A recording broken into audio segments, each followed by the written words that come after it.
बदलाव हम चाहते हैं, हम नहीं रहेंगे तो कहाँ रहेंगे? बाहर ही कहेंगे लोग कि बाहर ही, हम तो उसको कैसे कहेंगे कि बाहर के लोग। हमारा देश बाहरी कैसे हो, हम बाहरी हो नहीं, रामपुर के तो नहीं है।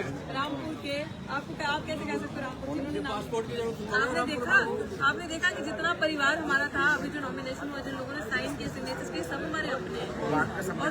और दिल्ली खासकर एक ऐसी जगह है कि जहाँ पे आप कहते हो तो तमाम जगहों के लोग वहाँ आते हैं। ऐसे तो मुझे आप दिल्ली में भी बाहरी को, मैं आगे मेरा आधा परिवार जम्मू से, आधा पंजाब से, मुझे आप लोगों को क्या कर रही हो? एक तरफ बड़ी पार्टी है बीएसपी, सपा, बीजेपी, जिनके पास अपना वोट बैंक है, तो उन्हें कैसे vote bank, I understand, vote bank से ज्यादा उनके पास ईवीएम है, दूसरा उनके पास बेईमानी है, तीसरा उनके पास पैसा है। हमारे पास सच है, हम अपने सच का प्रचार करेंगे, हमारे पास जनता है, हमारे पास हक है, आवाज है, हम बोल है, हमें पता है कि किस तरीके से इनसे काम करवाना है। और ये बेईमान लोग हैं, इनका धरातल पे अगर आप देखो तो इतना बोल वाला नहीं है, इनका ये है। तो जब जनता का तो राजा रानी के पेट से वाला कॉन्सेप्ट गया। अब ईवीएम राजा को लेकर नहीं आई, जनता राजा को लेकर आई। लोकतंत्र में सबसे ऊपर जनता है, तो हम तो जिस तरीके से प्रशासन ने कहा कि हमको सेवा करने और करेंगे, हमको बड़े बड़े वो नेता नहीं है, तो बड़ी बड़ी एसी की गाड़ियों से आ रहे, एसी के बैठे बड़ा बड़ा भाषण दे रहे हैं।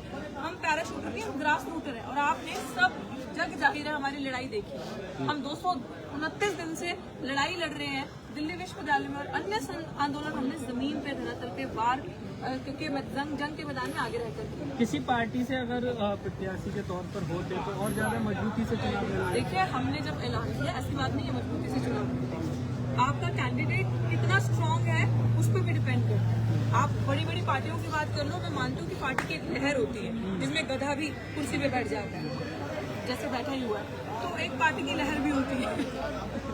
तो ये तो आप देखते ही आ रहे हैं ना।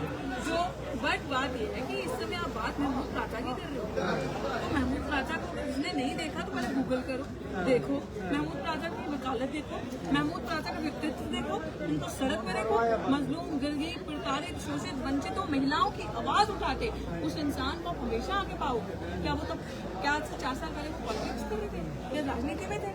लेकिन इट इज इम्पोर्टेंट, और जनता ने कहा है कि इन ऐसे शख्स के हाथ में पॉलिटिकल पावर होनी चाहिए कि वो सड़क पर जो इतनी मजबूती से लड़ रहा है, तमाम डंडा, पर्चा, गोला बारूद, पुलिस की लोडेड गन्स, पुलिस की बदतमीजी, बर्बरता के बावजूद वो हिलता नहीं है, डगमगाता नहीं है, वो पुलिस को कानून की पालना करना सिखाता है, वो एक्सपोज करता है खाकी के अंदर भगवा।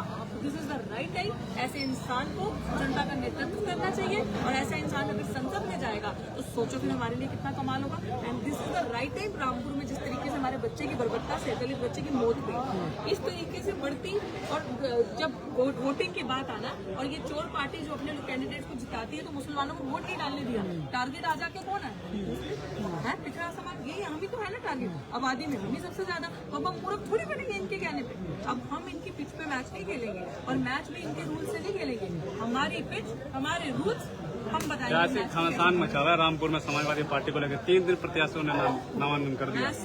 समाजवादी पार्टी, हाँ, ये तो मैं आपसे सुन रही हूँ, बड़ा इंटरेस्टिंग है। हाँ। मुझे लगता है 3 ने किया, 3 ने, एक तो मौलवी साहब हैं और एक आसिम राजा जो पुराने, हाँ, मौलवी साहब, इनका केस राजा साहब ने किया। हाँ, ये तो जनता को देखना चाहिए कि ये जो मौलवी साहब हैं, इनका केस मैं शेयर करती आपके साथ। इनका केस महमूद राजा जी ने किया था, जो अपनी मदद खुद नहीं बचा पा रहे थे। तो रामपुर की जनता के पास जवाब है कि महमूद राजा जी ने लड़के इनको इनकी मस्जिद दिलवाई थी, तब जाके वहाँ पे लोग आके नमाज पढ़ रहे थे आराम से, क्योंकि उनको पुलिस तंग करती। तो ये देखना, फर्क देख लो कि जब जो उनके सुपीरियर हैं, जो उनसे ऊपर हैं, जब वो ये काम कर पा रहे हैं, तो जनता खुद फैसला लेगी कि कौन। अगर मैं अपने लिए लड़ने के लिए सक्षम नहीं हूँ तो मैं आपके लिए क्या लड़ूंगी भाई? पहले तो मैं अपने लिए सक्षम हूँ। तो यही चीज जनता फैसला करेगी। नंबर 2 कि अब रामपुर में जो जिस तरीके से ये चीजें हुई, हमने नॉमिनेशन पहले भरा, हमें नहीं पता था ये लोग क्या कर रहे हैं। अफवाहें ये भी कह रही थी कि कोई कैंडिडेट ही नहीं दे रही है, खत्म कर रही है वो, फिर आजम खान का लेटर आ गया, फिर ये सारी चीजें जो बीच में होता गया। नाउ ऑल ऑफ सडन कुछ घंटे पहले चुनाव से ये सब हो जाता है। हम अखिलेश जी के साथ हैं, वी टू बिलीव कि अच्छे इंसान, अच्छा काम कर रहे हैं, बड़े नेता हैं, बैठ के बात करनी चाहिए, सभी कैंडिडेट्स को बिठाना चाहिए, उनको ये देखना चाहिए कि जनता में किसका वजूद सबसे ज्यादा है, कौन जनता के लिए काम करेगा, कौन टिकट जीत सकता है। टिकट जीतना ये मतलब नहीं कि अपने घर की राजनीति करना, जनता के लिए कौन काम कर सकता है और जनता जिस पे विश्वास करके बोलते वोट वेस्ट ना हो, कौन बीजेपी से ईवीएम से डट के मुकाबला कर सकता है और इनको एक्सपोज कर सकता है। And I think the choice is no Modi better के देन मिस्टर महमूद। मोदी जी की गारंटी से कैसे लड़ेंगे? मोदी का उसकी अपनी गारंटी है, उसकी अपनी गारंटी है।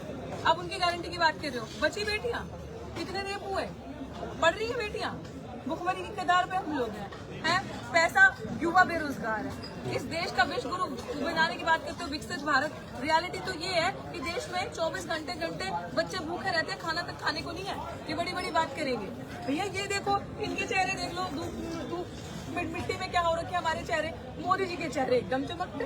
चलो तो 400 पार का नारा दे रहे हैं। हाँ, 400 पार का नारा इसलिए दे रहे हैं क्योंकि उनको पता है कि ईवीएम सेट कर लूंगा, इनको लेफ्ट राइट लगा दूंगा, आधे लोग 47 तक विकसित भारत बन जाएगा। अरेस्ट के पीछे वहाँ पे अटेंशन लग दो, आधे एमएलए एमपी खींच लो, फिर मैं बोलूंगा कि जी ईवीएम मैनिपुलेट कर लेते हो, तब तक पीछे से 47 तक विकास कर देना, विकसित भारत 47 बिल्कुल बिल्कुल बिल्कुल। ये पहले अपना विकास कर ले और मुझे लग रहा है इनको कोई दूर पहाड़ पे कुछ देखना चाहिए, पीसफुल स्पेस, और जाके और उसमें ध्यान में बैठना चाहिए, मेडिटेशन करना चाहिए, तभी बर्बाद होने से भारत बचेगा।